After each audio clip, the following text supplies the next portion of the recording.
So there is a one question in the question box. Any Yes. reports on a COVID encephalitis?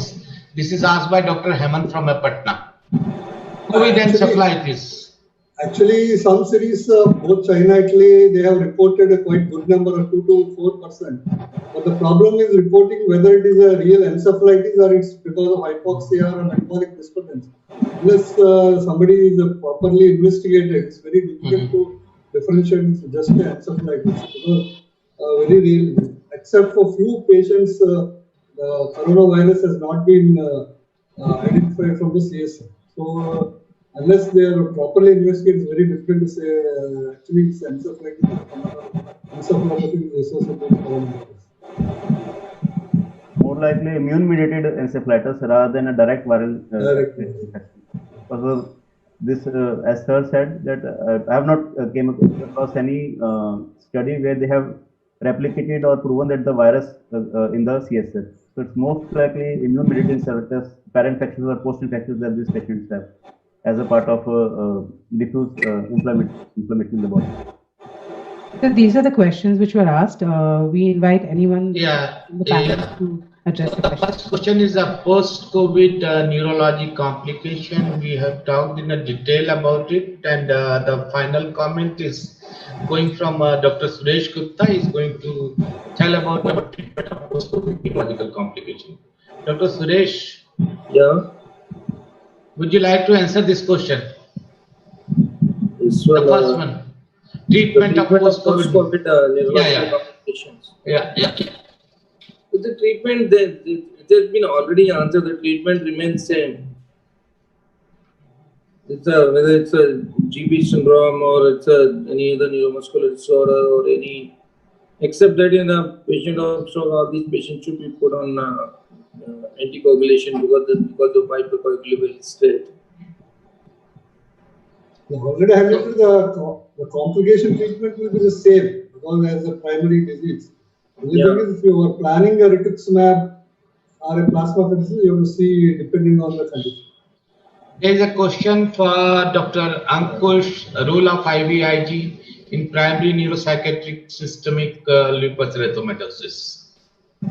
Role of IVIG in neuropsychiatric manifestation of SLE. Ankur, are you there? Pravar, if you want to take this question. Alok. Patients who have SLE and are not responding to steroids, then IVIG would be a natural choice for these patients. Maybe a neuropsychiatric manifestation, maybe because of steroid only. So IVIG would be a good choice in patients who are not responding to the first-line treatments. So, couple of months before we discussed this question, and they said the plasmapheresis is still better than the IVIG for management of neuropsychiatric manifestation. Because IVIG is not well tried in SLE in general. Yeah. As a last resort, I think we can try. So Atma, it's a big question for you. How can treat epilepsy patients? It's only Atma can answer. Sir, the treatment is at least as far as epilepsy is there, it's almost same as COVID versus non-COVID. Only if it is a patient with COVID and developing epilepsy, then at least we should try to have imaging. But bleed, for some of the patients we have found bleed also, even ICA, some of the patients that I mentioned about CVT and stroke. So that should be ruled out, otherwise treatment will be more or less safe as non-COVID. Only small point is these drugs which you use for epilepsy. There are some drug interactions with remdesivir, which is commonly used, and also with chloroquine, which is being used commonly in COVID patients. So you should be cautious. Prolongation, especially with lacosamide and those drugs we can avoid. If somebody is taking SCQS or azithromycin, then lacosamide is one drug which we should be very cautious. So there is another question: the treatment of multiple sclerosis patient in the COVID-19, and treatment of MS patient with COVID-19. I think it's COVID-19 is just a bystander.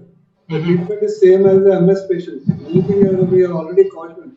Like if the patient is on a rituximab and he comes for follow-up for rituximab, possible if you can avoid for a few weeks until this COVID-19 symptoms or technology goes off. Otherwise, other treatments, I don't think there is any harm or any record which is there. Actually, there is a review article in both in Green Neurology and Lancet Neurology of the people of MS with COVID. Except for rituximab, all other drugs, maybe some of the newer, like severe cases, they are using other drugs which should be careful. Otherwise, the routine routine treatments which you are using for MS may not be stopped with somebody else at home. Yeah, Prabha, if you want to add on anything because you have recently. Yeah, I would just want to add that there is a very slight evidence, very small and subtle evidence that teriflunomide and interferons might actually be helpful in COVID infections. So those are the MS treatments which might be slightly helpful in clearing the SARS coronavirus 2 in these patients. And otherwise, I agree with Buchiraj about rituximab. If you can just play around and delay or increase the interval with rituximab, that's the only change that you might have to make. Otherwise, treatment remains pretty much the same. So the last question, sorry, we have got a little time with us now. Last question is what's the role of colchicine in treating a COVID-19? If anyone wants to take this question, colchicine in a COVID-19, management of COVID-19. Any idea? Actually, colchicine has been tried as a rescue medication in some of the countries, but I don't think it has a widespread usage. Actually, coming to the primary treatment, whether it is colchicine or hydroxychloroquine or even the Febivir, none of these are shown to have a very remarkable response. I believe they are used as rescue medication. Now people say HCQ, hydroxychloroquine is the cause of increased mortality in health workers. Because most of these patients show the increased mortality when compared to the non-health workers. So we don't know, we don't have a last answer. The only thing which I found out, which is very simple to use, not much of side effects, is the ivermectin. So ivermectin may be more used nowadays, even it has been used for ivermectin is used for prophylaxis. Yes. So day 1, day 7, and day 38.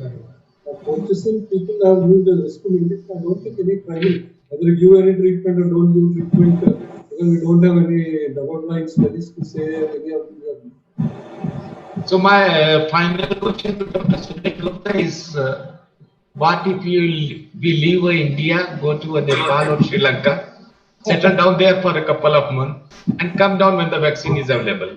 What's the idea, Dr. Suresh? First of all, you have to follow quarantine before you go. How many days? 14 days. Okay. So thank you all. It's better than an IPL match, and that's a loss of learning, hell of a learning. Thank you very much. From my side, it's a goodbye. Bye-bye. Bye. Bye.